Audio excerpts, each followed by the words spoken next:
Right, hello Wednesday bike clubbers. So what are we talking about today? Well, it's going to be another one of those slight smorgasbords because I've got a few subjects to cover, and I wanted to talk about that the new, well, the sort of touted Honda CB500, possibly to be a GB500, and my thoughts on that. And there's been discussion around how it's a bit of going to be another industry disruptor, certainly for Enfield. But I don't quite see it like that, and I'll explain why, as always. And then a little bit of admin around the channel. I think that's been happening. Episodes that we've had that I've sort of reserved the comments for, rather than go through all of the comments, is to sort of give one sort of return comment, one big return comment on what I thought of how the episode went. Right, come on, let's go. I'm gibbering. Let's go find a place to have a chat.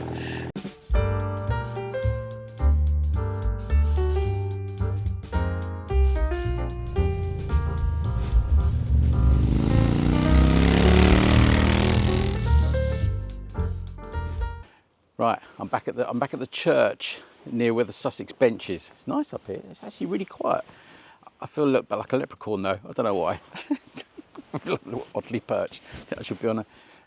Leprechauns don't go on toadstools, do they? I can't remember. Something like that. But yeah, so first things first. Yay, Jed, you got your heated gloves. Finally, we worked out how to do it. And well, we sorted it out amongst ourselves, but you got your heated gloves. And love the beard, Jed. I did warn you though, it's a bit like me. When mine gets a little bit out of control and the squirrels start moving in, then you really need to start sorting it out. But I love the beard. So I hope you have a good winter with those gloves. The other thing was the episode, and a few episodes I've done on the Superbike Factory about, you know, the sort of collapse as it was, and the interview I did with Jack the other day, which was Thursday's episode, and yeah, Jack reached out to me, and it was difficult to work out how we were going to do the episode, because we didn't want to be, you know, not blaming people, but naming names and all that sort of stuff. We didn't get involved in that sort of legal wrangle. But I think we got around it okay. But I think it was important to get his side of the story, being a manager from Crawley and having a long career. Well, he's only a young man, I suppose, compared to me, but a longish career in the motorcycle trade. And to get his side of it and what he thought and where he came from there. So, yeah, I thought that was good. And from the comments that I read, I think that the response to Jack and what he was saying was very good and very kind. And yes, it's people saying he is a very good, if you like, employable person. He knows what he's doing, and he had a very balanced view on everything. But yeah, it was quite shocking. And from what I understand, there are investigations going on. I think there's stuff around fraud, possible fraud, and all the rest of it. I think the fraudsters have been asked to investigate some of that because it does seem very odd. But you know, that's just speculation and all the rest of it. But we'll see what comes out of that. But in terms of the channel itself and the rest of it, it's great, and we've got still got some more good stuff coming up. We've got some tour stuff coming up and bits and pieces like that. And you know, the bike swaps I've been doing. So I've just sorted out the Gutsy 85 TT. Now I just nipped down to Billy's to see them, and the bike is ready for me to collect. But I did actually want to collect it because I wanted to put some new tyres in it. So I'm going to get some of the Kenda tyres put on it. I keep calling it Kenda, it's Kenda. And they're not dissimilar to these, but they're for that bike. So, and they seem like a really good price. So I'm going to order those, and then they're going to fit them. So I'm looking forward to that. So probably, I don't know, probably next weekend maybe I'll go to collect that and get it in the garage, because the Meteor's going on Monday. Hopefully I've got to drop that up to Chertsey. Hopefully we can do that on the Monday. So I've got the space and to mess around with the bikes. The other thing I want to talk about, the more interesting part of this conversation, was going to be around that CB500, which has now been sort of touted around, and I think there's been some press shots of it and stuff like that. And the CB500 as it stands at the moment in that guise is going to be in India. That's an India only bike, and I suppose we expect, because the CB350 was India only and then it became the GB350S and it ended up in Europe and the rest of the world, and we'd expect, I suppose, that to become the GB500S to be sold in the UK and Europe. And I've heard some of the comments and the chatter around that, saying that it sounds like Honda are really trying to make inroads into Enfield in terms of, you know, stifling their sales a little bit, or sort of, you know, correcting the balance, if you like, of where Enfield are doing so well and all the rest of it. And the 500 is seen as a bit of a disruptor, a market disruptor, particularly in the India market. But, you know, I don't give it that much credence, and I tell you why. Because from experience of going to India and being in India, you know, quite a few times I've been to India, the CB350 Highness, which is what that was in India, it's not that, I don't think it's that popular.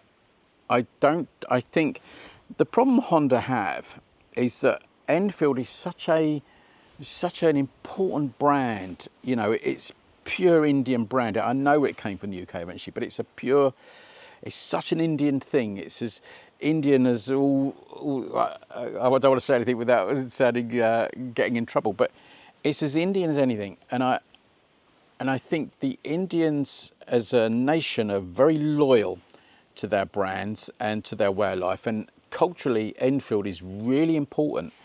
And I don't see that with Honda. Now, Honda is big in India in terms of mopeds. Now,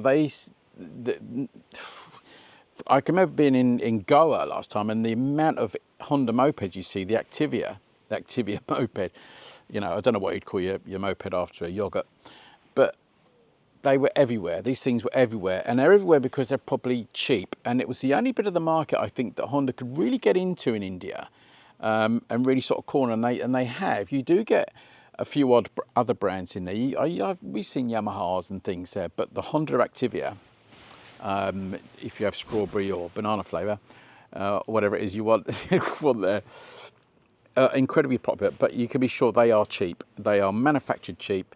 They're made in India because of the restrictions that the Indian government put around companies. You know, if you want to sell a product like that in India, you've got to build it in India. You've got to make it from their raw materials and all the rest of it. You've got to make it in India, which is pretty understandable. I get that, and I think that gives you a flavour of why Enfield is still so massive in India. They're everywhere, and things like the Bullets are a real aspirational bike. You know, if you've got a 500, you're either ultra cool because you see loads of custom 500s and you hear them thumping around the streets, or it's something you've aspired to and you've making the big step from your moped, and you've now got a big single cylinder thumper. And because of that, I don't think the CB500 is going to make a huge difference to Enfield. I really don't. And I don't think it's going to disrupt the market. Now, I know it's fair to say that Enfield don't make a 500 anymore. You know, they dropped their Bullet 500 and all the rest of it, and they went with their platform on the 650 platform, the Twin. But I think if you ride that bike, if you ride that Bullet 650 like I have, there's no way, I cannot see, no way on earth that the CB500, that single cylinder with 29 horsepower, all right, it might have a bit of torque, but the torque is sacrificed by having higher gearing. That's how you get better torque out of engines like that. You've got to fanny around with the gearing. There's no way the performance would match that 650 Twin, nowhere near it, I tell you. And I think Honda, although it might seem as an idea of eating into the Enfield market, I don't think it will. Will it make a difference in the UK market? Well, do you know what? I don't think Enfield care that much because, and I've got to qualify that, because the UK bike market is miserly. It's tiny. when you compare it to the rest of the world. It's nothing, even compared to Europe and all the rest of it. The UK bike market is such a small element of their overall sales every year. And I think you're either an Enfield person or you're not. I think the bigger disruptor for Enfield in the UK was probably the advent of the BSA Bantam, but I think BSA, they seem to be flapping around. They promise a lot and deliver little. I think the Bantam is a phenomenal bike, and you know I do, but I just think they're not moving fast enough for me. It's taking too long. I heard about the new bikes on that platform, and they've still not shown up. We've still not seen anything from the Thunderbolt, and I think that there's a legacy from that in how you see that brand and whether you would trust it. But do I see if the GB500S comes to the UK, will it do well? Well, you've got a problem, haven't you? You can look at it from two sides. You can say, well, are the people that have got the GB350 going to think, oh, I want the 500, and you end up with the second-hand market awash with second-hand 350s, and this is this problem about competing with your own market, competing with your own product, which Enfield do from time. They compete with their own damn product, and I think Honda will do that. Will people think, oh, I'll get the 500 because it's got more power and all the rest of it? Well, I think another 9 horsepower, even if it's got a bit more torque, sacrificed by gearing. Do I think they'll buy that? No. Do you know what? I don't think you're going to get any new customers for the GB500. I think the people that would buy the GB500 were the people that bought the GB350. And will they get rid of their GB350 to buy a 500 for an extra little bit of horsepower? No, I don't think they will. That's my prediction. I don't think it's going to be as much of a market disruptor as anybody thinks it is, maybe as Honda thinks it is. I think if you're new to biking and you pass your test, you might think, well, I want a 500. I think you might be woefully disappointed in the power. I don't think it will get close to. I really don't think it. I can't see it being any faster than the Bantam. And why would you pay possibly, I don't know, 4,995 for a 500, which is no faster than a bike which is 335 cc's and may possibly outrun it, but is going to be at least 1,500 quid cheaper? Why would you? And I think that even though it's a Honda, I don't think that's enough of a draw. I think you either alienate your original buyers of the 350, because I think, you muddy it so much that people turn off. And I think there's no magic answer to this. There's no golden bullet in how you do this. But I don't think Enfield will suffer from it. I think any pressure that's coming onto Enfield is coming from different angles anyway. But I think their market, their home market, particularly in India, is so strong.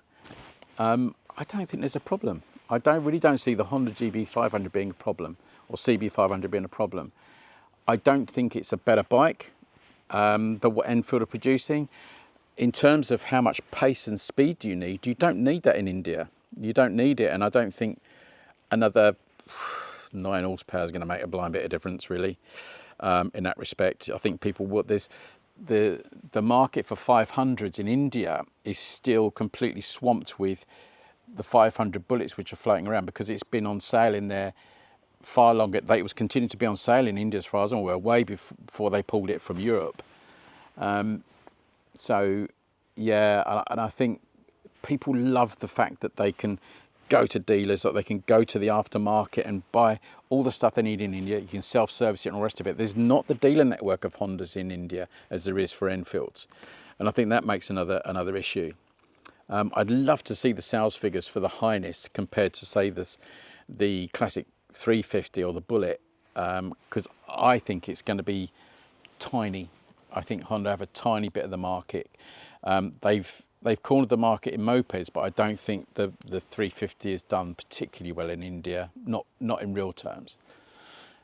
But we await and see. I think it would have been better if Honda had gone the whole hog and put a twin in there. I've said this before. I think we need a small capacity twin. I think a 350, 400, 500 twin in a classic styling would have been a much better thing for the European UK market. But again, the UK market is so small, they're not going to make it just for us, because what's the point? You know, BSA have realised that. So we'll have to wait and see. I don't think it's going to, whatever Honda are doing, I think you can talk up an issue. I think you can talk up that, you know, you can alter the market by talking about it, like things on YouTube and all the rest of it, but I don't see it. In reality, I don't see it. I don't see it. I don't think Indians, which is going to be their initial market, are going to go abandon their Enfields and go to a Honda. I just don't think they will. I really don't think. I think culturally they're not interested that way. They're not made up that way. That'd be my thought on it anyway. So there you are. That's my thought on the CB500 Highness. And how do you get so little power out of it? I shouldn't say that really, should I? How do you get so little power out of a 500? I don't know. And it's compromised, isn't it, by the design of the engine. The long straight engine is just going dong dong dong. You know, you can copy the Chinese have done. You can copy things as much as you like, but it will only attract a certain audience. But the Chinese have gone down a route specific to a particular sort of market, haven't they? And it's for the European market and UK. It's not for the Indian market. And to break into the Indian market in that way, unless you're offering something incredibly cheap, so that everybody can buy it, and you're not targeting, and I think that's quite an interesting word, you're not targeting one of the most important brands that they have, culturally an important brand, I don't think it'll work. I really don't think it'll work, but we shall see, won't we? We'll see. But interesting times ahead, isn't it, really? Right, there you are. That's Wednesday's Bike Club, and look, I'm not seeing a single car. Marvellous, isn't it? Marvellous. Right, I better go and have a coffee. It's 10 to 2, and before my camera explodes in the heat, because we're still in this sort of heat, aren't we, really? But it's quite nice, isn't it? It's nice on the bike. When this warms up, this Kawasaki, it's lovely, you know. I just thunder around on it. It's fantastic. Right, look after yourselves, and I'll see you next time. Take care.